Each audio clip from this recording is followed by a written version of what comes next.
네, 안녕하십니까. 박정우입니다. 네, 이번 방송은 국전약품에 대해서 이야기해 보도록 하겠습니다.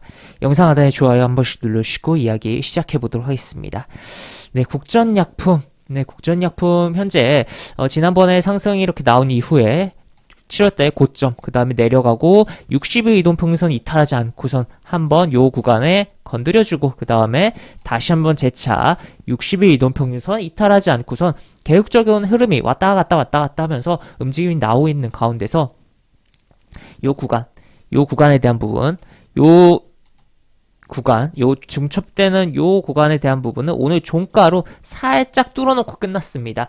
약간 이런 식으로 끝나려고 하는 종목의 경우는 종가 베팅을 하면 양봉에서 종가 베팅 하는 데 있어서 굉장히 좀 유효한 긍정적인 그러한 부분인데, 실제로도 현재 시간의 단위가에서 소폭의 상승이 나오고 있는, 지금 좀 빠져서 끝날 것도 같은데 그래도 어쨌든 1% 정도의 상승이 나오고 있는 그러한 상황이다라고 볼 수 있겠고, 이 종목 같은 경우 지금 최근에 기본적으로 이슈 되면서 움직인 거라고는 이제 코로나 관련 이슈들이라든지 이 종목이 투자한 기업의 상장 이슈, 그 다음에 가장 최근의 경우는 자금 조달하는 게 있어요. 그러한 부분이 영향을 받으면서 주가가 움직였다라고 볼 수 있겠는데, 하나하나 좀 보도록 하죠.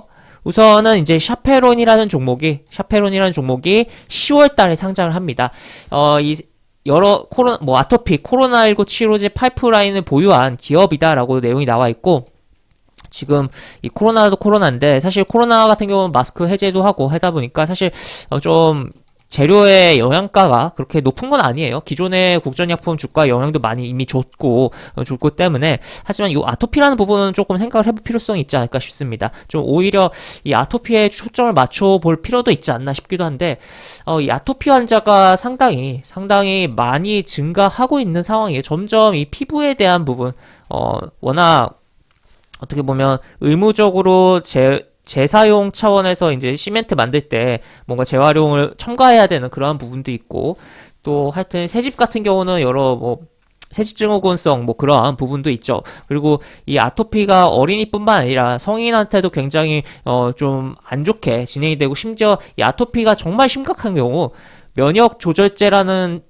주사 약물을 맞아야 돼요. 근데 이게 가격이 40에서 한 70만원 정도 되는, 정말 그리고 그 외에 또 아토피 관련해서 그 주사제를 안 맞을 경우에는 이제 아토피 관련해서 계속 뭔가를 이제 보습제라든지 약을 복용해야든지 여러 가지 부분이 있는데, 그렇다면 장기적으로 봤을 때 이 샤페론이라는 기업이 요 파이프라인 코로나19 말고 아토피 쪽으로 뭔가 해낸다면 좀 시장에서 많은 평가를 받지 않을까라고 생각이 드는 부분이고, 이 샤페론 자체에 대한 이야기를 하려는 게 아니라 결국 국전약품에 대한 이야기를 하려고 하는 거잖아요. 저는 지금 이 샤페론에 대한 주식을 국전약품의 경우 조금 보유하고 있습니다. 이거 보시면 전략적 투자라고 해서 쭉 보면 그냥 20억치를 보유하고 있는 부분이고, 이것을 가지고 계속 샤페론 관련주로 주가가 그 이상도 굉장히 많이 움직이기도 했었는데, 다시 한번 이 10월이 다가오기 때문에 한 번쯤 다시 한번 이 샤페론 관련된 종목으로 부각되면서 주가에 탄력을 주지 않을까에 대해서도 우리가 생각을 해보자라고도 볼 수 있겠죠. 그 다음에 최근에 움직인 부분은 이 부분이 좀 큰데, 자금 조달한 부분이 요즘 금리 계속 올라가는데 0% 금리로 땡겼습니다.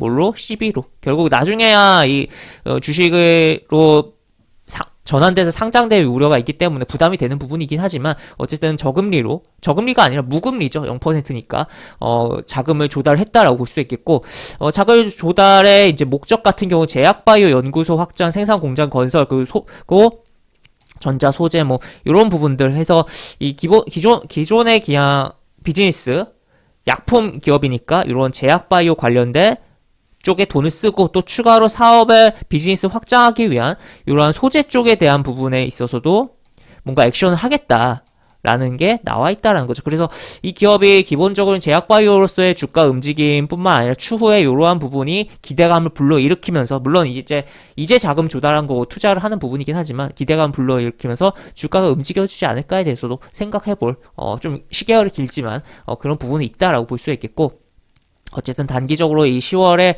요 상장에 대해서 한번 부각되면서 주가가 다시 한번 움직이면서 요 고가 한 번만 정도는 넘기고 그 다음 뭐 죽던지 아니면 추가적으로 더 조금 가다가 뭔가 다른 이슈가 붙던지 그러한 흐름이 나오지 않을까에 대한 기대감을 좀 가져보는 차트 및 뭐 일정이다라고 볼 수 있겠습니다. 그리고 월봉 차트로 보면은 월봉 차트에서 보면 주가가 움직이고 떨어졌는데 여기서 다시 한번 돌리면서 요 20월 이동평균선을 뚫어놓은 상황이 진행되고 있는 9월달이에요. 9월달이고 주봉에서도 보시면 이제 여기 한번 종가 기준 살짝 뚫었다가 60주 이동평균선 그 다음에 걸렸는데 그 사이에 지금 끼어있다. 20주와 60주 이동평균선 사이에 끼어있고 한번 여기 빵 쳐주면 그리고 또 여기서 다음 주에 요 위에서 출발한다거나 시가가 그러면 제대로 움직임이 좀 나오면서 뭔가 긍정적인 액션의 차트 흐름을 그려내면서 보유자 및 뭐 시장 참여하는 단기 트레이더 단기 매매하시려고 하시는 분들의 입장에서 굉장히 좋은 먹거리가 될 수가 있는 그런 부분이다라고도 볼 수 있겠습니다. 그래서 이러한 종목 그리고 아까도 이야기 드린 이러한 부분에 대해서 돌파를 했을 때의 경우는 종가 매팅하기 좀 좋은 흐름이다라고도 좀 이야기를 해보면서 요 국전약품에 대해서 뭐 차트적인 흐름 및 여러 가지에 대해서 좀 이야기를 해본 영상이었다라고 정리를 해볼 수 있겠습니다. 네, 이렇게 볼 수 있겠고 영상 하단에 보시면 설명과 댓글 부분에 동일한 링크가 들어갑니다. 이 링크 타고 들어오시면 제가 운영하는 무료 카톡방으로 입장을 할 수 있고 입장하시면 여러 가지 장중 시황 관련 코멘트, 속보 관련된 부분 여러 가지 부분들 올려드린 부분 있으니까 이 부분 참고해 보시면 주식하시는데 많은 도움이 되지 않을까 싶습니다. 이상 박종호였습니다. 네, 감사합니다.